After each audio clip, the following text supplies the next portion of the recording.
నమస్తే, welcome to our channel. YCP MLC Duvvada Srinivas గారికి ఇటీవల డాక్టరేట్ కూడా వచ్చిన సంగతి తెలిసిందే. ఇదిలా ఉంటే ఆయన లాస్ట్ 3 months నుంచి కూడా కరెంట్ ఛార్జెస్ కట్టకుండా కరెంట్ని కట్ చేసినందుకు లోకల్ ఏఈకి ఫోన్ చేసి బండ బూతులు తిడుతూ మరోసారి వివాదాస్పదమయ్యారు. మరి అలా చేయడం కరెక్టేనా, సమంజసమేనా? ఇవన్నీ కూడా తెలుసుకునే ప్రయత్నం చేద్దాం.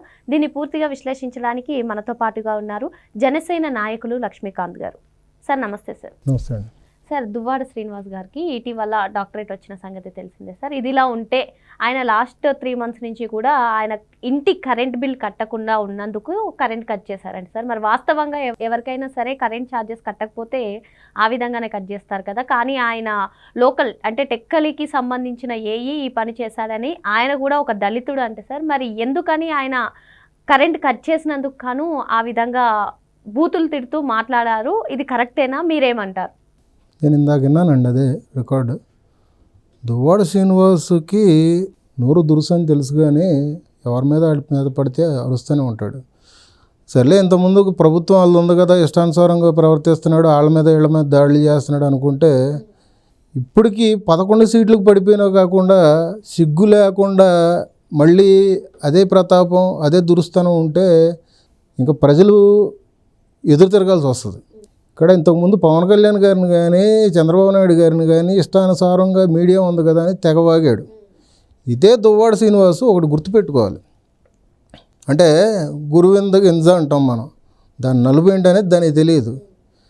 నీకు ఇన్ని కేసులు ఉన్నాయి, ఎమ్మెల్సీ అని చెప్పు తిరుగుతున్నావు, భార్య పిల్లలను రోడ్డు మీద వదిలేసావు, నువ్వు ఒక నాయకుడివి, ఒక అమ్మాయితో అక్రమ సంబంధం పెట్టుకొని చెట్టా పెట్టాలు వేసుకొని రీల్స్ చేస్తున్నావు, నువ్వు రాజకీయ నాయకుడు ఏంటి?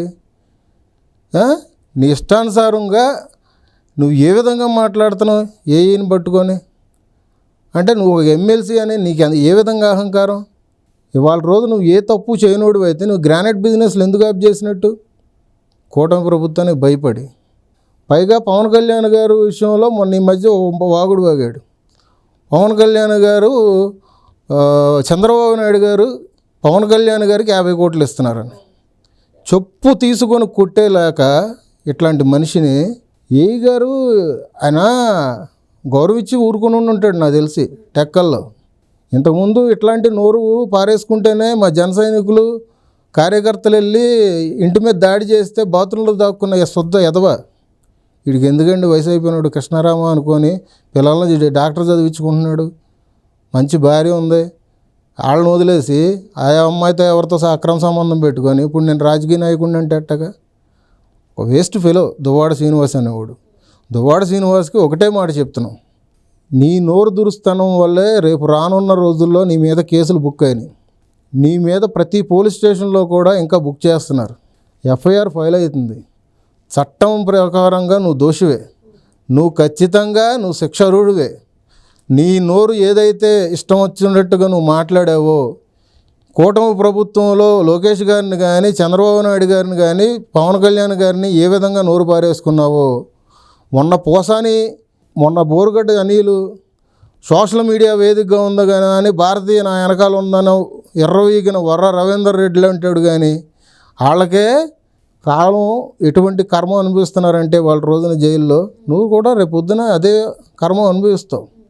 అందుకని నోరు అదుపు, మాట పొదుపు. నోరు అదుపులో పెట్టుకొని మాట పొదుపుగా మాట్లాడితే మనిషిగా బాగుంటావు.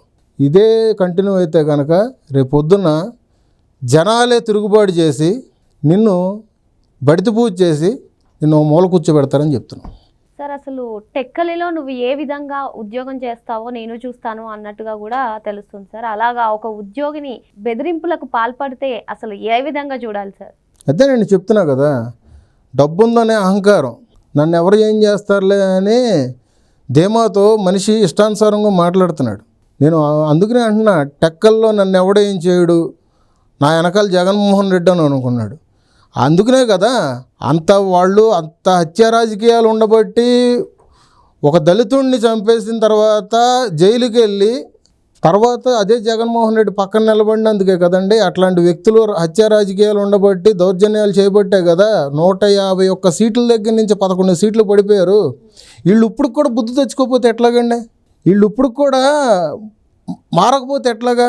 అందుకనే కనువిప్పు ఎట్లా జరుగుతుందంటే వైసీపీలో ఉన్న కొంతమంది నాయకులకి, ఇప్పుడు బాలినేని శ్రీనివాస్ గారు కానీ, బాలశౌరి గారు కానీ, ఇప్పుడు మా జనసేనలోకి వచ్చిన కొంతమంది నాయకులు, వీళ్ళంతా ఏంటంటే వాళ్ళకి కనువిప్పు అయిపోయింది. జగన్మోహన్ రెడ్డి అనే వ్యక్తి వల్ల ఏమీ ఉపయోగం లేదు, రానున్న రోజుల్లో ఇంకొక 15 సంవత్సరాలు 20 సంవత్సరాల వరకు కూటమి ప్రభుత్వం అని చెప్పేసి వాళ్ళకి అర్థమైపోయింది. దానికి తోడు వాళ్ళ ఆస్తిపాస్తులు కూడా జగనే స్వాహా చేసేసి వీళ్ళ చేత ఎలక్షన్ టైంలో పార్టీ మీటింగులకి డబ్బు ఖర్చు పెట్టించుకొని ఎదిగిన మనిషి. ఇవన్నీ తెలుసుకున్నారు కాబట్టే ఇవాళ రోజున బయటకు వచ్చి వాళ్ళ తప్పు తెలుసుకొని ఇవాళ రోజున కూటమిలో చంద్రబాబు నాయుడు గారితో కానీ, ఇటు పక్కన పవన్ కళ్యాణ్ గారితో కానీ నడుచుకుంటున్నారు వైసీపీ నాయకులు. ఆ నడుచుకున్న నాయకులు ఏం చేస్తున్నారంటే శిక్షలు పడి జైలు పాలు అవుతున్నారు. ఇవాళ రోజున హత్యా రాజకీయాలు కానీ, దోపిడీలు కానీ మీరు ఒక్కసారి గూగుల్లో కూడా వెళ్ళి సెర్చ్ చేసుకోండి. మీకు అసలు కరప్టెడ్ పార్టీ ఏదంటే ఫస్ట్ చూపించేది వైఎస్ఆర్సీపీది. ప్రతి నాయకుడి మీద పెట్టి కేసు అన్న ఉంటుంది మినిమం. వాళ్ళ నాయకుడికే 32 కేసులు ఉన్నాయండి. అప్పుడు ఆ నాయకుడు ఆ కేసులు తప్పించుకోవడానికి అప్పుడు అధికారంలో ఉన్నప్పుడు అని చెప్పేసి ప్రతి శుక్రవారం ఏదో సభ పెట్టుకొని తప్పించుకునేవాడు. ఇవాళ రోజునేమో 11 సీట్లు వచ్చి మాకు ప్రతిపక్ష హోదా ఇస్తేనే మేము అసెంబ్లీకి వస్తామని తోకముడిచిన పులివెందల పిల్లి ఈ జగన్మోహన్ రెడ్డి. ఆయన్ని చూసుకొని ఈడు విర్రవేగడమైంది. దువ్వాడ శ్రీనివాస్కి మేము చెప్పేది ఏంటంటే కొంచెం అతి తగ్గించుకుంటే మంచిది. కూటమి ప్రభుత్వంలో నోరు జారితే మాత్రం శిక్ష మాత్రం గట్టిగా ఉంటుంది. అది మేము చెప్పక్కర్లేదు, మా కార్యకర్తలే ఆ నియోజకవర్గంలో నీ మీద దాడికి దిగుతారు. ఎంత జాగ్రత్తగా పొదుపుగా ఉంటే అంత గోప్యంగా ఉండి నీ పని నువ్వు చూసుకుంటే మంచిది. అధికారులు ఉన్నారు కదా అని అధికారుల మీద నీ పెత్తనం చెలాయిస్తే మాత్రం మా నాయకులు నోరెత్తాల్సి వస్తుంది, పోలీసులు చేయి చేసుకోవాల్సి వస్తుంది. అది సార్, మీరమ్ము ఇలా అంటున్నారు. నార్మల్గా వైసీపీ వాళ్ళందరూ కూడా కూటమి ప్రభుత్వం అధికారంలోకి వచ్చిన తర్వాత అంతా రెడ్ బుక్ రాజ్యాంగమే నడుస్తుంది అంటున్నారు. మరి ఈ రోజు చూసుకున్నట్లయితే నారా లోకేష్ గారు కూడా రెడ్ బుక్ రాజ్యాంగం మీద కీలక వ్యాఖ్యలు చేశారు. అసలు రెడ్ బుక్ మాట ఎత్తాల్సిన అవసరం నాకు లేదు, ఎందుకంటే రెడ్ బుక్ పేరు వింటేనే కొందరు నాయకులకి హార్ట్ అటాక్ వస్తుంది, మరికొందరు అయితే కాలు జారి పడిపోవడం జరుగుతుంది అంటూ ఆయన వ్యాఖ్యానించారు. ఏంటి సార్ అసలు ఈ రెడ్ బుక్ గురించి మీరేమంటారు? అంటే రెడ్ బుక్ అనేది మనకు ఇప్పుడు వినిపిస్తుందండి. ఇంతకుముందు గత ప్రభుత్వంలో వాళ్ళు ఉన్నప్పుడు ఏంటంటే రాజారెడ్డి రాజ్యాంగం నడిచేది. మనం కళ్ళగన్న స్వరాజ్యం ఎంతో ఆత్మాహుతి చేసుకొని ప్రాణత్యాగాలు చేసి ఎంతో అమరవీరులు అయ్యి దేశ స్వాతంత్రం మనం తెచ్చుకుంటే ఆంధ్ర రాష్ట్రానికి పట్టిన పీడ ఏదైతే ఉందో 2019 నుంచి 2024 వరకు అది రాజారెడ్డి రాజ్యాంగం. ఆ రాజారెడ్డి రాజ్యాంగంలో ఎట్లాగుండేదంటే దళితుల మీద దాడులు, హత్యా రాజకీయాలు, గొంతెత్తితే చనిపోయి ఆత్మహత్యగా చిత్రీకరించడం, ప్రశ్నిస్తే దేశద్రోహ చట్టం అనేది ఒకటి ఉందని కూడా జనాలకి గుర్తు చేసిన ప్రభుత్వం. ఎట్లాగంటే గొంతెత్తి మాట్లాడితే నోరు నొక్కేసేవాళ్ళు, గట్టిగా మాట్లాడితే కుటుంబాల మీదకి వచ్చి దాడులు చేసేవాళ్ళు, భయభ్రాంతులకు గురి చేసేవాళ్ళు. అటువంటి ప్రభుత్వాన్ని దాటి ఇవాళ రోజున మనం ఒక కూటమి ప్రభుత్వం అనేది ఏర్పాటు చేసుకున్నాం. అది కూడా తక్కువగానే ఏర్పాటు చేసుకోవాలా. ఈ కూటమి ప్రభుత్వం ఏర్పడడానికి కూడా కారణం జగన్మోహన్ రెడ్డి. ఏ విధంగా అంటారా, ఆ రోజుల్లో అధికారం ఉంది కదా అని విర్రవీగిపోయి చంద్రబాబు నాయుడు గారి విషయంలో చాలా పెద్ద తప్పు చేశాడు. ఒక మీటింగ్లో ఉంటే సాక్షాత్తు ఆ మీటింగులో ఉన్న వ్యక్తిని జీపులో ఎక్కించుకొని 100 కిలోమీటర్ల ప్రయాణం చేపించి ఆ వయసు తగ్గట్టు కూడా గౌరవం ఇవ్వకుండా తీసుకొచ్చి అన్యాయంగా చీకటి గదిలో పడేశాడు. కనీసం నా ఆరోగ్యం బాటలేదు, నాకు ఈ ఫెసిలిటీస్ కల్పించండి అంటే కూడా వయసు రీత్యా కూడా ఆలోచించకుండా నీచంగా ఒక అప్పటికి మాజీ ముఖ్యమంత్రి అయినటువంటి చంద్రబాబు నాయుడు గారిని ఎట్లాగ చేశాడంటే చాలా హీనంగా చూశాడు. ఇవన్నీ చూసే, ఈ అరాచకాలన్నీ చూసే పవన్ కళ్యాణ్ గారు హైదరాబాద్ నుంచి ఫ్లైట్లో వద్దామని చూస్తే ఫ్లైట్ క్యాన్సిల్ చేయించాడు. దారి పొడుగున పవన్ కళ్యాణ్ గారు వస్తే ఆంధ్ర తెలంగాణ బార్డర్ మధ్యలో పవన్ కళ్యాణ్ గారు కాన్వాయ్ ఆపాడు. కానీ పవన్ కళ్యాణ్ గారు వెనకాల ఉన్న ఒక శక్తి ఒకటి ఉంది, జన సైనికులు ఆ రోజంతా కంచెలాగా ఏర్పడి పవన్ కళ్యాణ్ గారిని మంగళగిరి పార్టీ ఆఫీస్కి తీసుకొచ్చారు. ఒక ర్యాలీలాగా జోరు వానలో ఆ రోజు జగన్మోహన్ రెడ్డికి ప్యాంట్లు తడిసిపోయినాయి. కూటమి ప్రభుత్వం ఏర్పడడానికి మొదటి అడుగు పడింది అక్కడే. దాని తర్వాతే పవన్ కళ్యాణ్ గారు రాజమండ్రి జైలుకి వెళ్ళడం, జైల్లో ఉన్న చంద్రబాబు నాయుడు గారితో మాట్లాడడం, ఆయనతో ప్రస్తావించడం, ఇదంతా చేశారు.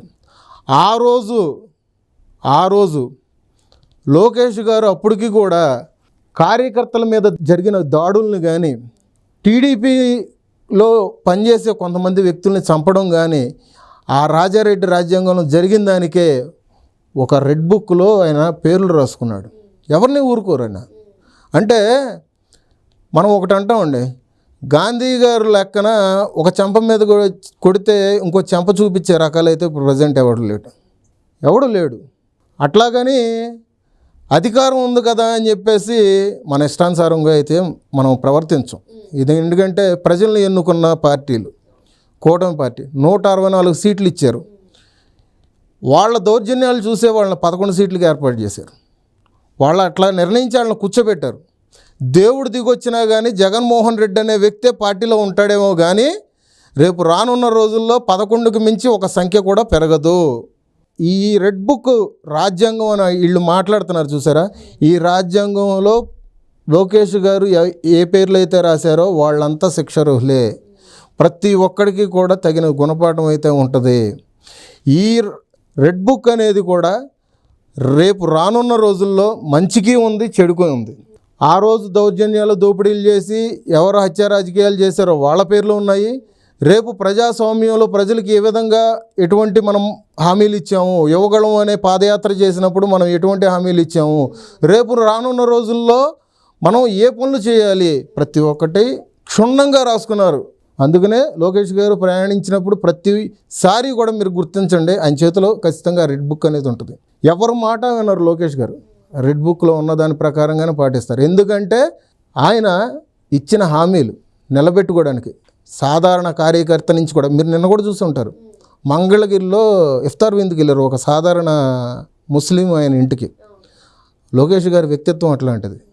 సో అందుకనే వాళ్ళ పేర్లు ఉన్నాయి కాబట్టి వైసీపీ వాళ్ళు భయపడుతున్నారు. రెడ్ బుక్ అంటే ఫస్ట్ డైపర్లు వేసుకొని ప్యాంట్లు తడుచుకునే రకాలు అయిపోయినాయి. అందుకనే వాళ్ళు అట్లాగే భయపడినవ్వండి. ప్రజలు మనకు ఇచ్చిన బలం ప్రకారంగా ఈ 164 సీట్లు తగ్గట్టుగానే కూటమి ప్రభుత్వంతో మనం క్షుణ్ణంగా ముందుకెళ్తాము. వాళ్ళు అట్లాగే ఉండేవండి. వాళ్ళు ఇప్పుడు కాకపోతే కర్మ అనేది అనుభవించక తప్పదు, పైన దేవుడు ఉన్నాడు. వాళ్ళు వాగిన నోర్లు, వాళ్ళు చేసిన పనులకి రేపు పొద్దున్న చట్టాలు ఉన్నాయి, శిక్షలు పడతాయి. దాన్ని వాళ్ళు అనుభవించక తప్పదు, అంతే. అది మరి జగన్ అండతో దువ్వాడ శ్రీనివాస్ పేటరేగిపోతున్నారని, అదేవిధంగా రెడ్ బుక్ ఎగ్జిస్ట్ అయ్యి ఉందని, అది మంచికి చెడుకు కూడా అయ్యి ఉందని చెప్పి సార్ చెప్తున్నారు. Thank you sir. నమస్తే.